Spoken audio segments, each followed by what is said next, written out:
Hello అండి, welcome to trends blog prints. ఇవి మహేశ్వరి శారీస్ అండి, థ్రెడ్ బార్డర్తో మహేశ్వరి శారీస్. బాగుంది కదా, ఆనియన్ పింక్ చీరకు ఇలా ప్రింటింగ్ చేయించాను. బ్లాక్ బార్డర్ వచ్చింది, వీవింగ్ బార్డర్ వచ్చింది. చూడండి, ఫ్యాబ్రిక్ చెక్ చేయండి ఒకసారి. ఇలా బ్లాక్ వీవింగ్ బార్డర్ వచ్చింది. ఇది ఫ్యాబ్రిక్ చాలా బాగుందండి. ఫ్యాబ్రిక్ చాలా అంటే చాలా బాగుంది, సాఫ్ట్గా బాగుంటుంది ఎవరు కట్టుకోవడానికైనా. కానీ ఫస్ట్ వాష్, డ్రై వాష్. ఇది బ్లౌజ్, ఇది బ్లౌజ్ అండి. కొంచెం గ్రేయిష్ బ్లాక్ కలర్లో బ్లౌజ్ వచ్చింది, బ్లాక్ వీవింగ్ బార్డర్ వచ్చింది.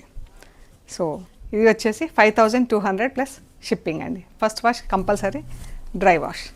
ఇందులో ఇంకొక చీర ఉంది, బ్లాక్ అండ్ ఆఫ్ వైట్. పళ్ళు, బ్లౌజ్, బార్డర్ వీవింగ్ బార్డర్ వచ్చింది అండ్ చీర. దీనికి ఇలా ప్రింటింగ్ చేయించాను. బాగుంది కదా, బ్లాక్ అండ్ డార్క్ మజంతా పింక్తో ప్రింట్ వచ్చింది, ఫుల్ ప్రింట్ వచ్చింది ఆల్ ఓవర్. బాగుంది. So 5200 plus shipping. నాకు మీకు నచ్చితే ఫోటో తీసి స్క్రీన్ షాట్ వాట్సాప్ చేయండి, డీటెయిల్స్ ఇస్తాము.